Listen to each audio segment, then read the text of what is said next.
Assalamualaikum warahmatullahi wabarakatuh. Halo, saya di sini selaku perwakilan dari kelompok 9 akan menjelaskan mengenai konsep kualitas dalam Total Quality Management dan implementasinya. Total Quality Management dapat didefinisikan dari 3 kata yang dimilikinya, yaitu total artinya keseluruhan, quality kualitas, dan manajemen mengatur, mengendalikan, dan mengarahkan. Dari ketiga kata penyusun tersebut, Total Quality Management dapat didefinisikan sebagai berikut.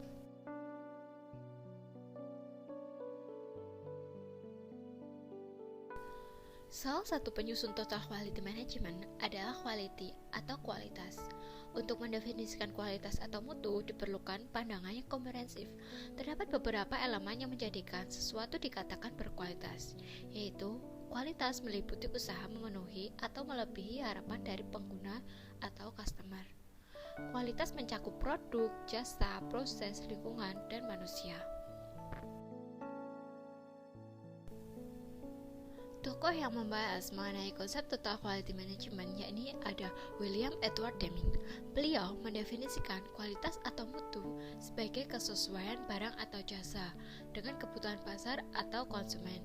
Artinya, perusahaan yang memiliki mutu yang bagus adalah perusahaan yang menguasai pangsa pasar karena hasil produksinya sesuai dengan kebutuhan konsumen, sehingga hal tersebut memberikan kepuasan bagi konsumen. Apabila konsumen atau pengguna jasa merasa puas, maka mereka akan menggunakan kembali produk dari perusahaan tersebut, baik berupa barang maupun jasanya. Di samping itu, William Edward Deming juga menjelaskan bahwa terdapat 14 prinsip dalam Total Quality Management, yaitu dari 14 prinsip dapat dilihat peningkatan kualitas berasal dari tujuan. Dengan memberikan pelatihan secara terus-menerus kepada karyawan atau staf, maka kualitas mutu dapat terjaga dengan baik. Selain itu, faktor kepemimpinan juga dapat mempengaruhi jalannya perusahaan jika tidak berjalan dengan maksimal. Selanjutnya, William Edward Deming juga mempopulerkan siklus penjaminan mutu yang meliputi 1. Mengembangkan rencana perbaikan atau plan. Rencana perbaikan disusun berdasarkan prinsip 5W+1H yang dibuat secara jelas dan terinci serta menetapkan sasaran dan target yang harus dicapai. Kedua, melaksanakan rencana atau do. Rencana yang telah disusun diimplementasikan secara bertahap, mulai dari skala yang kecil, yang pembagian tugas secara merata sesuai dengan kapasitas dan kemampuan setiap personil. Ketiga, memeriksa atau meneliti hasil yang dicapai atau cek. Memeriksa atau meneliti hasil merujuk pada penetapan apakah pelaksanaannya berada dalam jalur sesuai dengan rencana dan memantau kemajuan perbaikan yang direncanakan. Keempat, melakukan tindakan penyesuaian bila diperlukan atau action. Penyesuaian dilakukan bila dianggap perlu, yang didasarkan hasil analisis tahapan sebelumnya.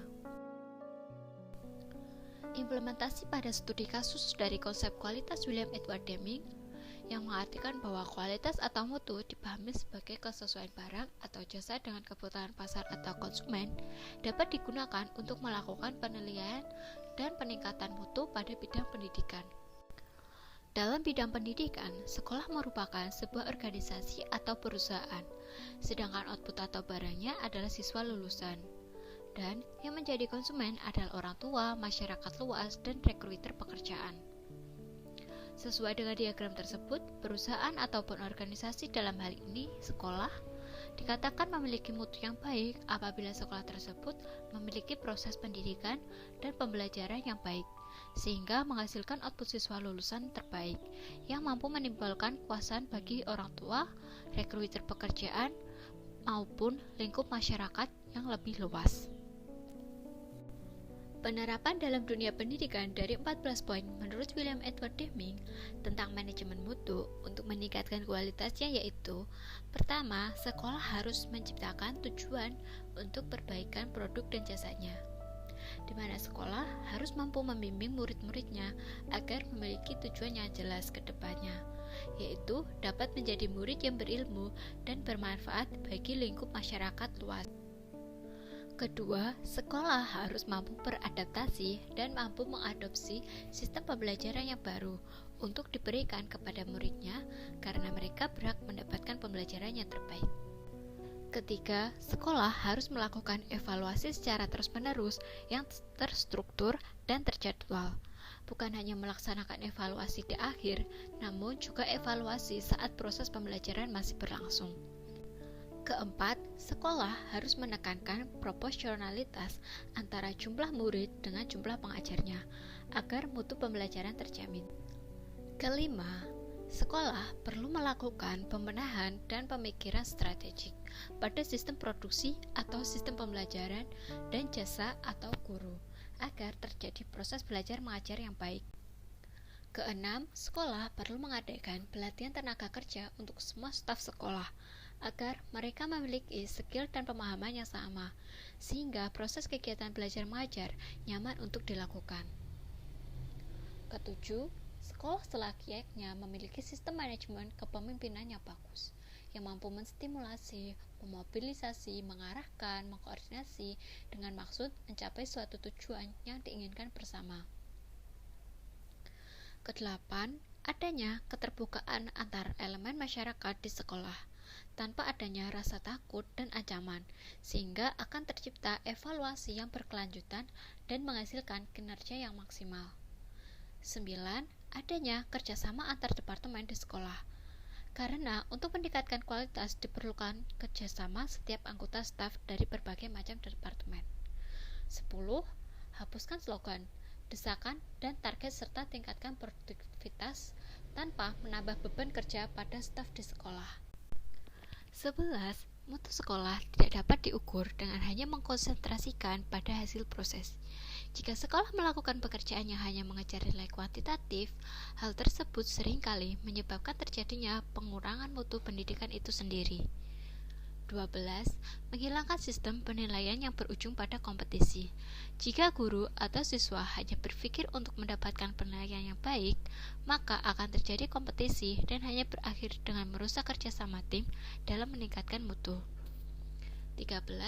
Perlunya sekolah membuat program pendidikan yang menarik, yang mampu meningkatkan minat dan semangat staf sekolah. Karena dengan adanya staf sekolah yang bersemangat dan berpendidikan baik, yang akan meningkatkan mutu pendidikan. 14. Tempatkan setiap orang dalam tim kerja pada sekolah, agar dapat melakukan transformasi untuk mencapai kultur mutu yang lebih baik. Karena sekolah merupakan sebuah organisasi yang cukup kompleks dengan berbagai elemen seperti kepala sekolah, guru, pegawai, siswa, serta komite sekolah, dari mana mereka merupakan sumber daya manusia yang saling bekerja sama untuk mencapai tujuan yang telah ditentukan, yaitu untuk menghasilkan output siswa yang berkualitas dan dapat bermanfaat bagi masyarakat luas. Untuk mencapai tujuan tersebut, sekolah harus mengembangkan budaya kerja yang baik untuk setiap elemen sumber daya manusia yang ada di dalamnya, sehingga hal tersebut dapat meningkatkan dan menciptakan sebuah organisasi yang berkualitas.